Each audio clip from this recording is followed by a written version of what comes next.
Halo, shalom saudara. Apa kabar saudara pada hari ini? Senang sekali hari ini saya bisa kembali sharing buat saudara dalam daily devotion. Saudara, hari ini kita akan mempersiapkan diri untuk besok kita akan berpuasa bersama-sama.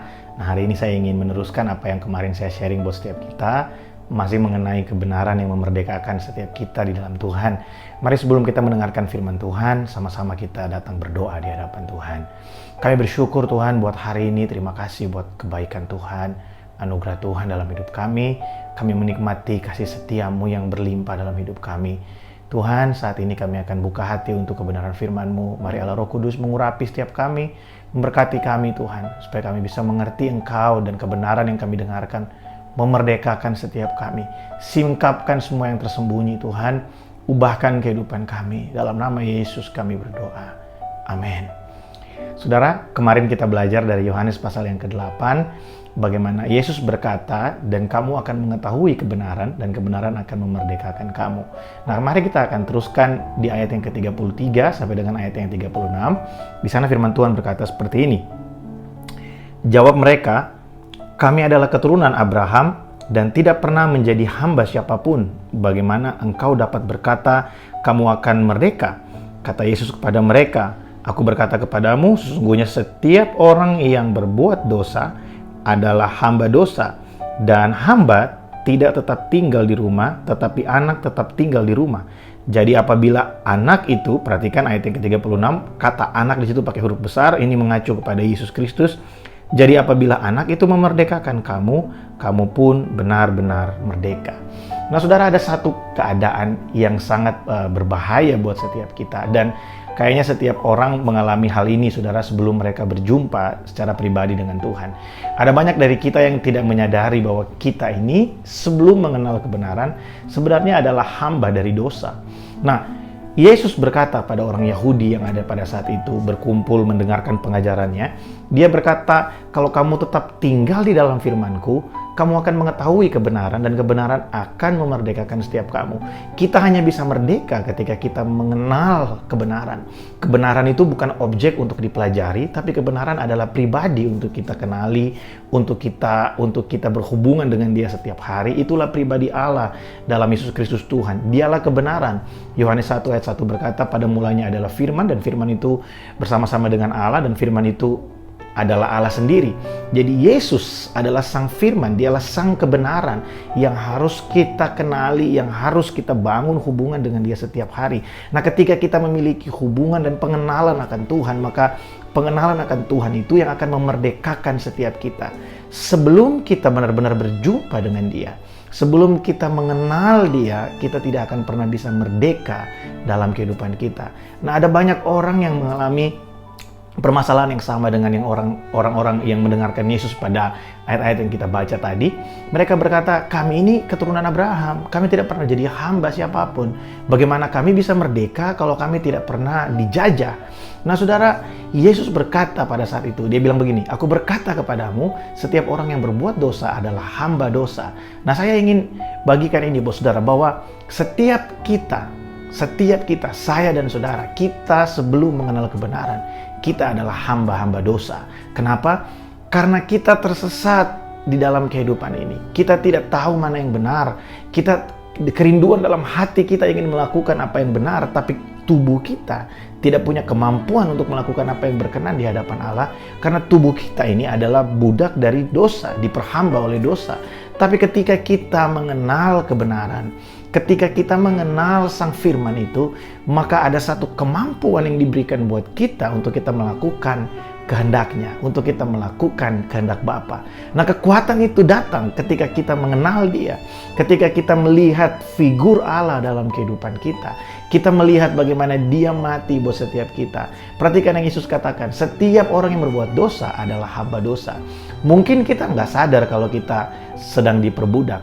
Saudara, ada banyak orang yang merasa bahwa dia tidak terikat. Dulu, waktu sebelum saya mengenal kebenaran, saya pikir saya adalah orang yang merdeka. Saya pikir saya tidak punya Tuhan yang lain selain Yesus. Tapi sebenarnya ada Tuhan-Tuhan dalam tanda kutip dalam kehidupan saya yang pada saat itu belum terlepas dari kehidupan saya.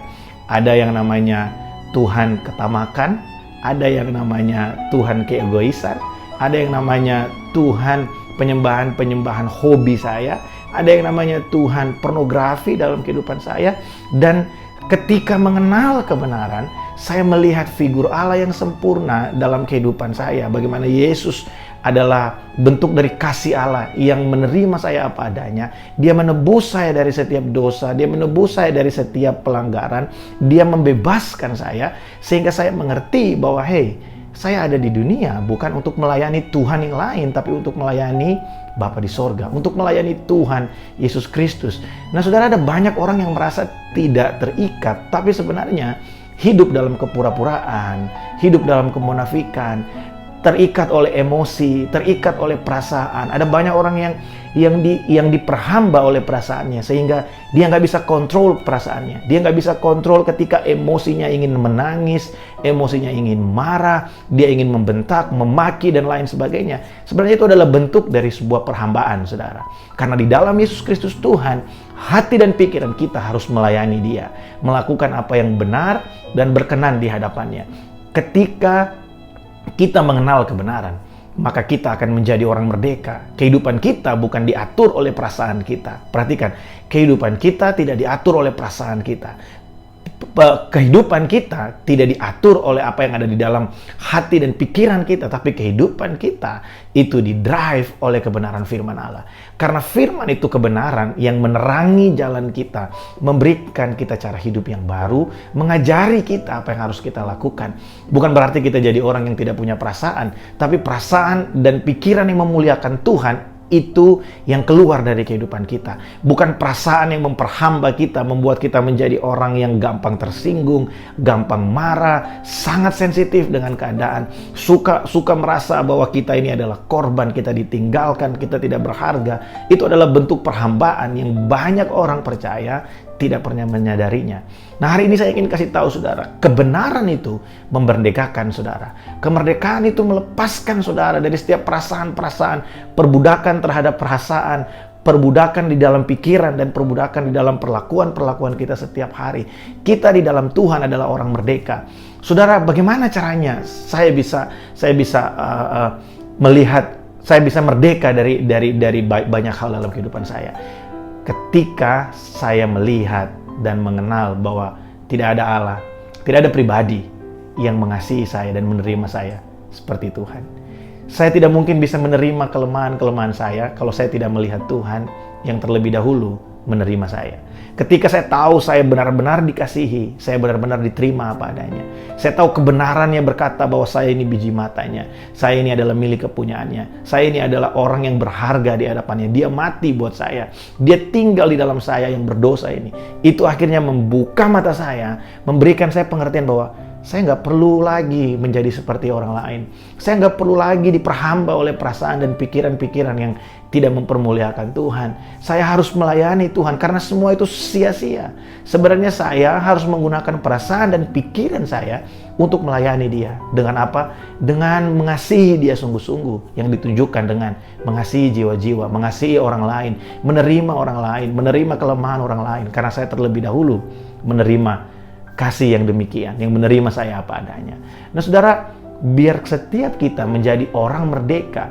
Karena perhatikan ayat 35 dan 36, Yesus berkata di sana, hamba itu tidak tetap tinggal di dalam rumah, tapi anak itu terus ada di rumah. Nah Yesus mau kasih tahu begini, kalau kita hanya menjadi hamba, dan kita tidak naik menjadi seorang anak, kita tidak menyadari bahwa kita ini adalah anak, maka pemikiran kita akan selalu begini, kalau saya tidak berlakukan A, maka saya akan dibuang. Tuhan tidak melihat saya lagi, Tuhan tidak mengasihi saya lagi.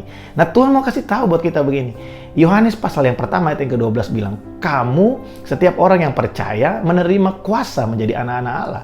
Kalau saudara hari ini percaya kepada Yesus Kristus Tuhan, saudara bukan lagi hamba, tapi saudara adalah anak. Nah anak itu tetap tinggal di dalam rumah. Anak gak mungkin keluar masuk, pindah-pindah rumah. Anak itu tetap tinggal di dalam rumah. Kadang yang terjadi, kita pikir kita ini hamba. Kita tidak menerima diri kita sebagai anaknya. Saudara, yang namanya anak itu selalu mengalami yang namanya pendisiplinan. Ketika kita mengalami sesuatu dari Tuhan yang mungkin tidak sesuai dengan yang kita mau, mari lihat itu bahwa Tuhan ingin melepaskan kita dari hal-hal yang buruk dalam kehidupan kita. Mungkin ketika kita mengenal Tuhan, kita terikat dengan keserakahan, kita terikat dengan pornografi, kita terikat dengan harta benda, dengan hobi kita, dengan banyak hal lain, dengan emosi kita. Dan ketika kita mulai mengenal Dia lebih dalam lagi, ada banyak hal yang terjadi dalam kehidupan kita, dan mungkin beberapa hal itu membuat kita sakit, membuat kita merasa sesuatu yang tidak enak. Tapi kalau saudara tahu saudara anak, saudara akan mengerti bahwa Tuhan, Bapa di sorga, sedang melakukan pendisiplinan untuk membuat saudara lebih dewasa, untuk membuat saudara semakin kuat di dalam Dia, dan saudara benar-benar menemukan pribadinya dalam kehidupan saudara. Dia satu-satunya penolong buat kita.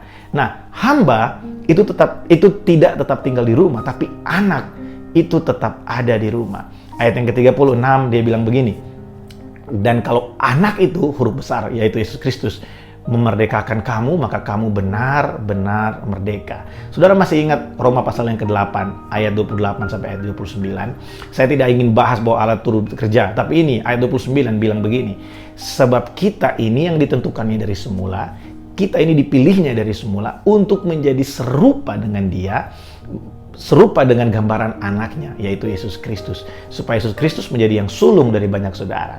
Saya ingin kasih tahu, kita adalah anak-anak Allah. Saya dan saudara adalah anak-anak Allah. Kita adalah anak-anak Allah. Kita akan tetap tinggal di rumah. Biarkan kebenaran memerdekakan saudara. Biarkan kebenaran itu mengubahkan kehidupan kita. Jangan mau lagi diperhamba oleh perasaan. Jangan mau lagi diperhamba oleh pikiran. Jangan mau lagi diperhamba oleh hal-hal yang bukan berasal dari Tuhan.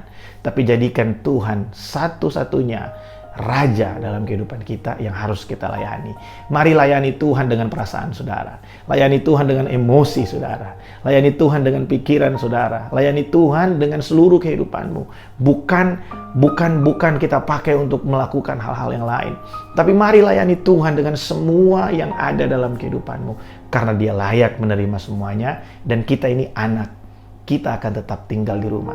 Kalau saudara hari ini merasa dirimu hamba, saudara mungkin selalu merasa tertuduh ketika ada sesuatu yang salah yang saudara lakukan. Saya ingin kasih tahu saudara, mari lihat dirimu sebagai anak.